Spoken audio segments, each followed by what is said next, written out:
यांचं आणि उपस्थित मान्यवरांचं मी अभिनेता आणि निवेदक निखिल दळवी मनपूर्वक स्वागत करतो। आज हा सुंदर असा क्षण आहे। आज आपण सगळेजण साक्षीदार आहोत एका सुंदर अशा क्षणासाठी आपण इथे जमलेलो आहोत। अर्थात आपली लाडकी परिराणी हिचं आगमन थोड्याच वेळात या ठिकाणी होणार आहे आणि तिची पहिली ओळख अर्थात तिचं सुंदर नाव देण्यासाठी आपण सर्वजण इथे जमलो आहोत। तर चला आपली संस्कृती आणि आपली परंपरा न विसरता आपल्या या कार्यक्रमाची सुरुवात एक प्रार्थनेने करूया आणि त्यानंतर श्री गणेशाला एक वंदना अर्पण करूया। सगळे माझ्यासोबत आहेत का?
लाडकी परिराणी हिचं आगमन थोड्याच वेळात या ठिकाणी होणार आहे आणि तिची पहिली ओळख अर्थात तिचं सुंदर नाव देण्यासाठी आपण सर्वजण इथे जमलो आहोत। गजरा साज के साथ नजरेचा नखरा नथीचा तोरा डोळ्यांच्या डोळ्याला काजळ किनारा अवखळ हासरी अल्लडला जुरी दिसते श्वास कस्तुरी सुगंध वाऱ्यावरी आज माझ्या घरी अवतरली नवसाची गौराई माझी बरसली खुलली कळी मोगऱ्याची।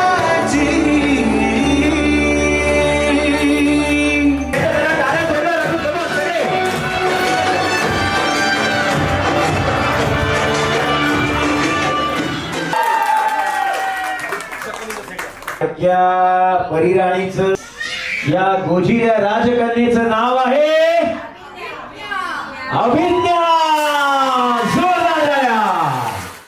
फर्स्ट टाइम म्हणजे निखिल सोबत तर मी 10-12 वर्ष पासून आहे।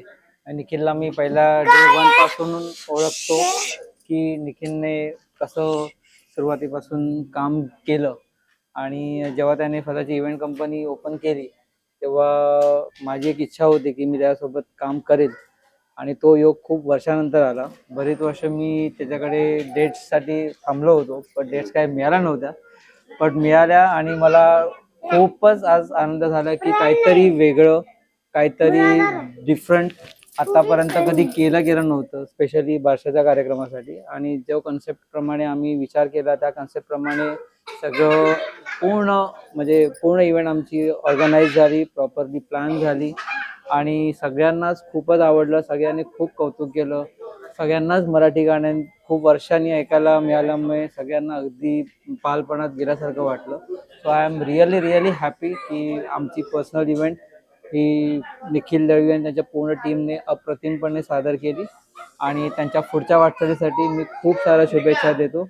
अशाच उत्तरोत्तर प्रगती करून छान छान इव्हेंट्स त्याच्याकडनं होऊ दे आणि आम्हालाही पुढे आवडेल की आमच्या फर्दर सगळ्या इव्हेंटसाठीच निखिलनेच प्लॅन करावं जेणेकरून आमचा कार्यक्रम कधीच अनसक्सेसफुल होणार नाही याची भीती आमच्या मनात राहणार नाही. थँक्यू. खूप वर्षापासून माझं होतं की निखिलनेच करावं, कारण मी त्याचे सगळे व्हॉट्सअप स्टेटस बघायची. सगळे प्रोग्राम थोडे अप्रतिम व्हायचे आणि एकदा मी असंच स्क्रोल करत होते तेव्हा मी एक बारशाचा कधी कार्यक्रम अटेंड केलेला, तर मला ते खूप आवडलेलं तो इव्हेंट सिरीज. म्हणून मी त्याला बोलले आपल्याला पण हेच करायचं आहे. आणि त्याने हे इव्हेंट खूप सक्सेसफुली पार पाडली. खूप खूप थँक्स निखिल. फायनली तू आमचा प्रोग्राम केलास, ह्याच्या एन्सपोर्ट पण तुलाच बोलव. थँक्स. ज्याप्रमाणे हे फंक्शन अरेंज केलेलं, स्पेशली तो म्युझिकल इव्हेंट जो होता तो खूपच अप्रतिम होता. आता बाकीच्या इव्हेंटला गेले की आपण सगळी मोठी हॉलिवूड बॉलिवूड किंवा मराठी गाणे पण सगळी मोठ्या लोकांची ऐकतो, पण आज इतक्या वर्षांनी लहान मुलांची गाणी ऐकून आपल्याला पण लहान झाल्यासारखं वाटलं. तर आम्ही खूपच एन्जॉय केला प्रोग्राम. म्हणजे खूपच मजा आली. आणि खास करून गाणं वगैरे म्हणजे रिअल स्टे म्हणजे कसं होतं ते मला पुष्कळ आवडलं. आणि तुमचे होस्टिंग पण पुष्कळ म्हणजे ते नेमिंग सेरेमनी वगैरे म्हणजे कॅनव्हेस करून वगैरे ते पुष्कळ एक वेगळा होता. म्हणजे फर्स्ट टाइम माझा अनुभव तसा होता. Overall it was very positive vibe. म्हणजे मी डेफिनेटली तुमचं थैंक यू म्हणणार तुम्हाला. प्रोग्राम मुझे ऐसा पता नहीं था कि इतना बड़ा इतना अच्छा होगा करके. मुझे बहुत पसंद आया ये प्रोग्राम. और मुझे ना पहले वाला वो बचपन का भी याद आ गया, जो गाने वगैरह सुन के मुझे बहुत पसंद आया. Thank you so much. Enjoy केलं. हो, पुष्कळ आवडलं मला. कशी वाटली पालखी? हा, खूप सुंदर होती, खूप म्हणजे अति सुंदर. आणि मला जुनी आठवण आली मला या गाण्यांची. Nikhil was very good as usual. मी फक्त ऐकलेलं about him that he host very well. मी त्याचे स्टेटस बघते, but first time I was in person with him. It was very nice. Everything सब कुछ एकदम रूटीन से गया. Very well done. Thank you. It was a nice experience. As being a non-Maharashtrian, I enjoyed it a lot. It was a good event, very well managed, anchored very well. The sound was good, musicians were good, everything was good. I enjoyed a lot.